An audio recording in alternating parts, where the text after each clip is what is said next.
Jacob Manu's coming to Washington.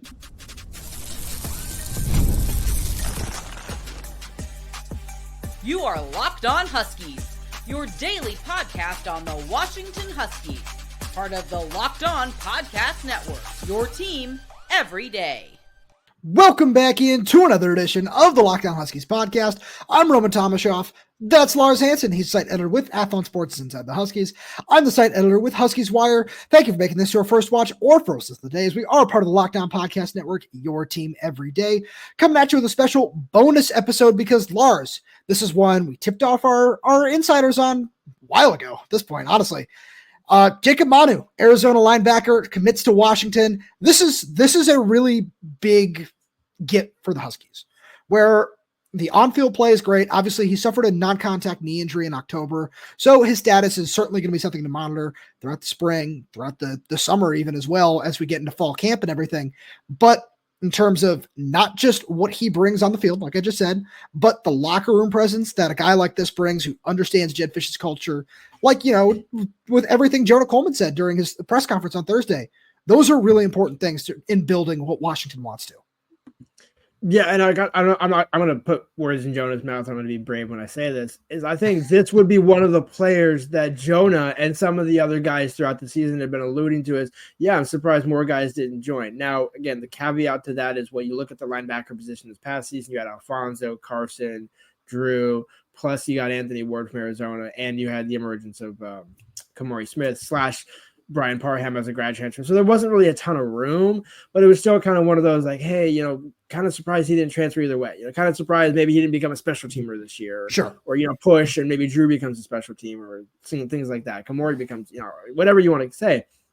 But this is a guy where, similar to Jonah, the heartbeat of the defense, like that kind of tone setter, that type of integral part in building upon what Jedd wants to do. And now it's the perfect time because you're looking at the linebacker saying, like, hey, we got Zaydrius, we got Jonathan Everson, got Donovan Robinson. That's great. All those good. Check. We'll play probably this year. But we still need the veteran ahead of them to be like, hey, just that way we're not throwing him in fall camp and saying, hey, by the way, now you're, you know, starting day one because we have no other choice. Right. Well, I mean, it feels like this was always a take where, hey, he's going to come in and start no matter what. And the Khmori House loss really hurts in the sense where you want another veteran guy. We're going to get into that a little bit later on, where there could be some more additions coming in terms of another one through the transfer portal. I've got a couple names I want to throw out. I think you might have one or two as well. But I look at this addition and I've seen a lot about, hey, he's a little bit undersized. And yeah, he absolutely is. But he's found a way to be productive. And at the end of the day, that's what matters. Where if he's somebody who can find a way to just shed blocks in the Big Ten one way or another, that's what matters at the end of the day. Lars, like, you know, it's going to matter at the NFL level for sure. But, and I make this comp in terms of a body type only because they're very, very different players stylistically. Do people just remember like the first thing you bring up with Ben Burkervin is, hey, he was really undersized, or was it he was super productive? I know it's one and two, but he was a really productive player that also happened to be undersized, because if you produce, who cares what you look like? No, but the reason why it does matter to some of us is going back and watching that 2019 Rose Bowl when Ben was about like 2 inches, like maybe like a 2 centimeters short. I swear, like if he was 6 foot or 6'1", and you know, 6'1" and cleats 6 foot, you know, barefoot, he gets that PBU. Instead, it's a touchdown to Ohio State, and the rest is history in that Rose Bowl. But again, maybe that's what happens when you have an offensive coordinator that doesn't do anything the entire first half. But neither here nor there. Shout out Bush Hampton.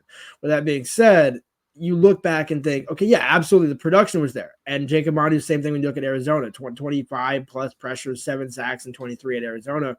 Again, using the 23 stats because it was a full season, and it gives you a better picture of what he could bring to this defense. And you just look at it and think, yeah, plug and play for Alfonso. Like that's literally, you're coming in to take Alfonso's spot.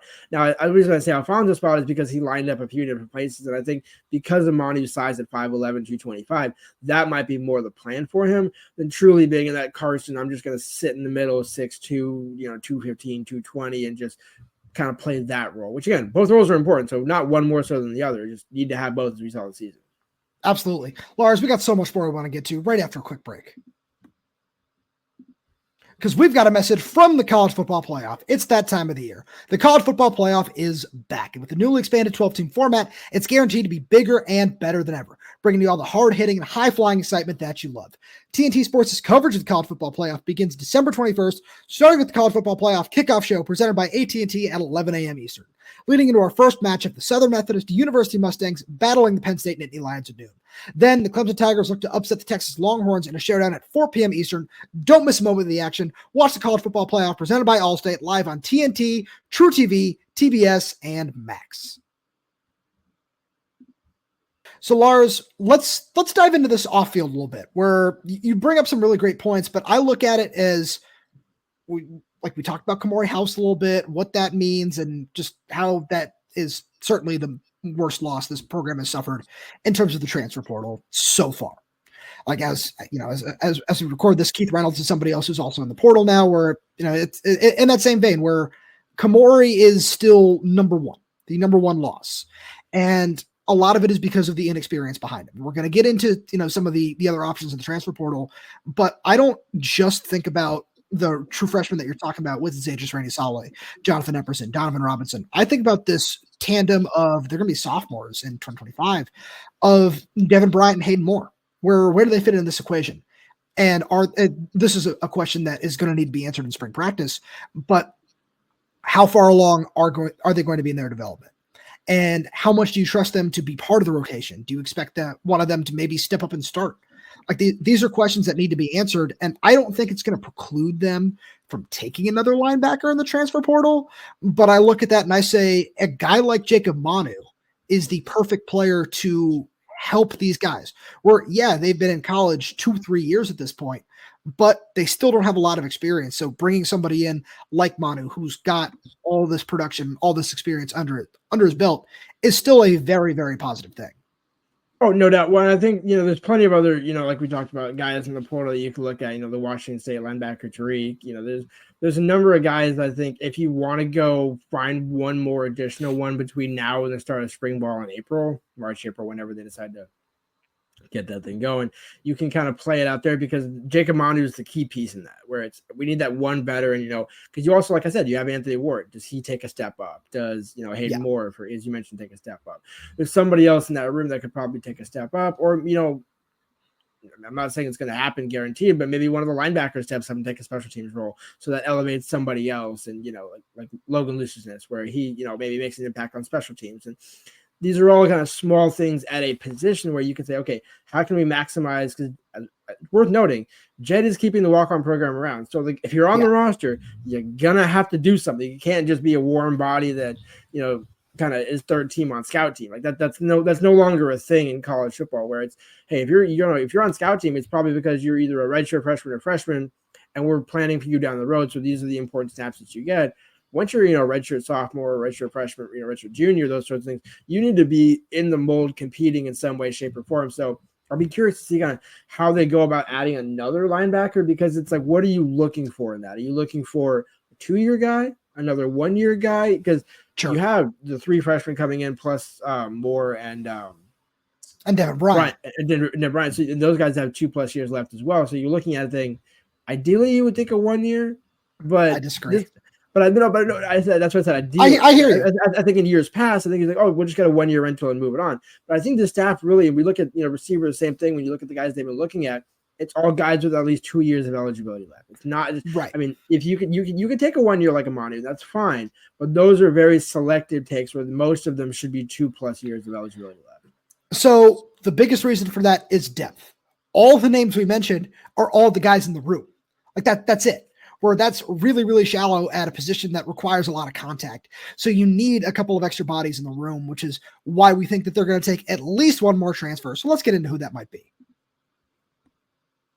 Right after a message from our friends over at Prize Picks. Make your holidays bigger and brighter with Prize Picks, the best place to get real money action while watching your favorite sports, because you can now win up to 1,000 times your money on Prize Picks, because Prize Picks is the best way to get action on sports in more than 30 states, including California, Texas, Georgia, and Florida. Prize Picks invented the flex play, which means you can still cash out if your lineup isn't perfect. You can double your money even if one of your picks doesn't hit, which is a lot of fun. Sign up today and get $50 instantly when you play $5. You don't even need to win to receive the $50 bonus. It's guaranteed. You also join now because this holiday season, Prize Picks is giving away 2 free picks in December, and they're giving away $30+ million in rewards during Picksmas. You think James Cook will get more than 60 yards next week? Will Joe Burrow pass for more than 1.5 touchdowns? Cook up hot takes with your friends and win real money this football season when you and your crew run your game on Prize Picks. I just got back from a trip to California where I really enjoyed Prize Picks. Shout out to Patrick Mahomes, CeeDee Lamb, Nick Chubb. Unfortunately, he broke his foot. They all were a lot of fun to watch compete when they were in my Prize Picks lineups. Download the app today and use code LOCKDOWNCollege to get $50 instantly after you play your first $5 lineup. Again, download the app today and use code LOCKDOWNCollege to get $50 instantly when you play after you play your first $5 lineup. Prize Picks, run your game. So, Lars, I mentioned this during the bonus show I did the other day after Khmori House decided to enter the transfer portal. One name that I'm really interested in is Oregon State linebacker Isaiah Chishom, a guy with a couple of years of eligibility remaining who's been somewhat productive down there. And I just think that he fits everything that Jedd Fisch wants to do. He fits the physicality, just all the different intangibles and tools you want to say. Plus, he's got that experience under his belt that you're looking for. Exactly. And, kind of similar to the other name that I threw out, the Akib or Arik from Wazoo, where you're looking kind of in a similar, the Dwyer mold, where it's guys in the Pacific Northwest region that you can kind of just bring in and say, what you have P4 or FCS experience. And you have significant game rep experiences more so than anything else. And you're just looking kind of to supplement. You're not looking for a star per se. You're not looking for like a top 5 guy at that position, because we've seen, by the way, Robert Bala coach guys up from bottom of the 89 that Khmori House was listed at on 247 as the number 89 linebacker in the country in 2023, all the way up to being now the number 2 portal in the country and linebacker. And so you're looking at things, the coaching can get you there. So you can actually aim for a guy in that middle tier, like an Oregon State, a Wazoo, things like that, where you're thinking, okay, we just need somebody with at least 2 years and probably like a year and a half, 2 years of game time experience, preferably starting this past season. And then both those guys check that box. And so again, we've heard, at least I've heard, some kind of rumblings about the Wazoo linebacker, but nothing definitive in the sense of, like Jacob Manu. It's like, hey, like this is a foregone conclusion. Yeah, but it's one to keep an eye on, and especially now with Dickert going to Wake Forest, and I doubt most of those players are going to follow him to Wake Forest, just with the way that whole season went down. It's just my personal. Just throwing that out there. Just throwing that one out there. I think you look at it and think, why not? A former California kid played for Premium down in LA, so has those West Coast connections. Another linebacker. So I think either one, whether it's the Oregon State linebacker or the Wazoo linebacker or option C, I think that's kind of the mold you're targeting, where you want somebody ideally with FBS experience. You can go down to the G5, Florida Atlantics for safety and, the FCS ranks and stuff like that. But ideally you want to keep it in that P4, just almost like a Hayden Moore, where it's like, hey, we're going to take, maybe somebody else who already has the game experience, and then we'll see whichever one wins out. Because, by the way, we still need help on special teams. So one of you guys is going to work somewhere. Yeah, just for all the everydays out there, the Wazoo linebacker you're referencing is Tariq Ukta, where he's played a couple of years, redshirt sophomore, got a few years left under his belt. Good production over there as well. One more name I want to throw out real quick before we get out of here that I'd just be really interested in, who has a bunch of local ties, obviously, is UCF's Jiri Alexander, where younger brother of Lamyada Alexander, obviously wide receiver at Kennedy Catholic, who came over here with Sam Hewitt after spending a year at Arizona State. Unfortunately, didn't work out for either of those guys, but younger brother, really productive down there. Had, I want to say 70 tackles at UCF this past season. So curious to see how that one might work out, where if you want a guy with local ties, just a couple of names to keep in mind there. Lars, as always, thank you so much for being here. Thank you all every day for tuning in. We really do appreciate your support and jumping on this bonus episode with us here. And to keep up to date with all the bonus episodes, just like this one, make sure you subscribe wherever you get your podcasts. So that's YouTube, Spotify, Apple Music, Amazon Music.